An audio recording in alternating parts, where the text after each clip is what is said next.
Greetings. Last time, John Urquhart was talking about the humiliation of modern Egypt. This is back in the early 1900s. And the degradation of that Egypt, compared especially to the glories of the forefathers of the modern Egyptians. But he now talks about the situation becoming worse than it was in the days of Victoria. Worse remains behind. Few things show the weakness of the government more than the existence of the mixed courts forced upon the viceroy, and which exercise uncontrolled authority over the whole country in every case in which a foreigner is concerned. The Khedive and all his government officers and belongings have been made subject to the new courts, and a very large proportion of their larger business. In fact, it seemed to me the main staple of it is hearing cases and passing decrees against the Khedive. I hardly see how a government of this kind can be carried on in such subjection to courts in which the foreign element is wholly and absolutely dominant. Remember the prophecy of Ezekiel that he cited last time, that Egypt would exist but would be a base kingdom. The foreign element is wholly and absolutely dominant. They have claimed to decide on the illegality of the formal decrees of the ruling power, and which are under no control whatsoever. The English consul, says Miss Amelia Edwards, came to breakfast with us by invitation. He told us of some of the inconveniences of the international muddle, which is made up of consular tribunals, international tribunals, capitulations, etc., and which has gone far to render government almost impossible in Egypt. The laws of naturalization there are such that Turkish subjects and even native Egyptians can now obtain the privileges of foreigners and evade the jurisdiction of the Egyptian government. And Italians, Greeks, and Levantines may outrage the criminal and civil laws of the country they are residing in almost with impunity. Sounds like some of our modern kingdoms, doesn't it? With all the enterprise and eclat of the reign of Ismail Pasha, the degradation of Egypt was perhaps never so evident before. While we hear much of the higher titles, higher prerogatives, and more independent position of the Khedive of these days rather, it is curious to look back a little into history and see how far there has been a practical decadence. Ever since independent Mohammedan Egypt submitted to the Turks, it has never been so dependent as it is now. Till the beginning of the present century it was a suzerainty, and nothing more that it acknowledged. Then came Muhammad Ali, not really appointed by the Porte, but rising to power by his own energy. It need not be recited how, during his long reign, he and his son Ibrahim set the Porte at defiance, and foreign powers as well. Now all that has changed. The ruler of Egypt has been obliged to surrender his fleet, and in all things to submit to the corruption of the Constantinople offices. He feels himself so weak in the presence of foreign powers and foreign financial corporations that he yields many things that he knows he ought not to yield, all to the detriment of his country.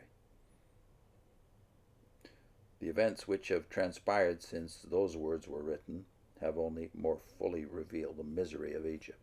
She is still preserved, but she is there a base kingdom. She is the basest of the kingdoms. As Egypt mingles in the politics of the present time, the question is not what will she do, but what will be done to her. I have already spoken of the effects of the British occupation, but it has been able to achieve its reforms only through deeper abasement of the Egyptian sovereignty. We have had to assume the entire control of the Egyptian finances. The Khedive cannot impose or receive a single tax. He, his ministers, and the entire body of the officials of Egypt receive their salaries from the representative of the British government. Some time ago, the Khedive, not unnaturally restive under such iron control, dismissed his prime minister and replaced him by one less subservient to the British government. The Khedive was immediately informed by Lord Cromer that the new minister must be dismissed and the old minister reinstated within 24 hours. The Khedive obeyed. According to the official directory, says Mr. Curtis, Lord Cromer is merely consul general and diplomatic agent of Great Britain at Cairo, but the Khedive is allowed to do nothing without his consent or approval. In the official list, he ranks with the Consul General of the United States and other countries, and on ceremonial occasions he appears with his colleagues of the consular corps and makes his bow to the man on the throne. And the man on the throne returns the salute of his master, and is conscious that the quiet-looking gentleman with unostentatious manners and a pleasant smile controls his thoughts as well as his acts, for it is a waste of time for His Highness to suggest or plan or even imagine things that Lord Cromer does not approve. In the face of these things, need we ask whose word this is that said from of old, "They shall be there a base kingdom, for I will diminish them." The last point is in the prediction to which we now draw attention is that though the kingdom was to continue, there should be no native prince of Egypt. This is Ezekiel 30, verse 13. There shall be no more a prince out of the land of Egypt. On this a few words will suffice. The prophecy has been completely and literally fulfilled. It is evident that the words did not mean that Egypt should be without a government. The kingdom was to continue. She was to have possessors and masters, but these were not to arise from among her own children.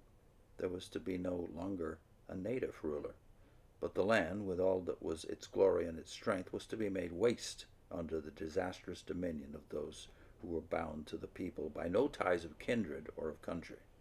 In 525 BC, Egypt was conquered by the Persians under Cambyses, and its king Psammetichus III was made prisoner. The country became a province of the Persian Empire. But unlike their degenerate offspring, the Egyptians of that period did not tamely bow under the foreign yoke. For the next 170 years, their history is simply a tale of rebellions, more or less temporarily successful, until they were finally subdued by Ochus in 350 BC. From that time to the present, no native princes rule the land. Again and again has Egypt changed masters, but among them all no son of hers is numbered. There has been no more prince out of the land of Egypt. Put together these five things. First, the picture of the final condition of Thebes, Egypt's ancient capital. Second, that the greatness of Egypt should not return, but that on the contrary it should sink into deepening decay. Third, that notwithstanding decay it should still have its sovereign and continue a kingdom, but, fourth, that it should exist in deep humiliation and be the basis of the kingdoms, and, fifth, that though the throne should continue, it should never be filled by one of Egypt's own sons. Place these predictions in the light of Egypt's present condition and past history, and what do they tell us?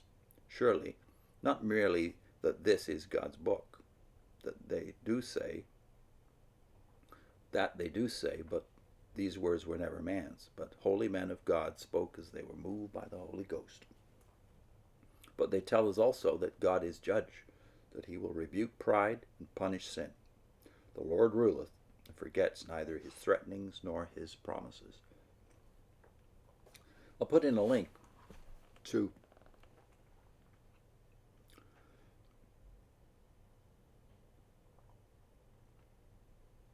J.W. Salvation. Sorry, I'm losing my voice. J.W. Salvation. Do the Jehovah's Witnesses have the biblical view of salvation, or is their view more like the Egyptian Book of the Dead? See you soon.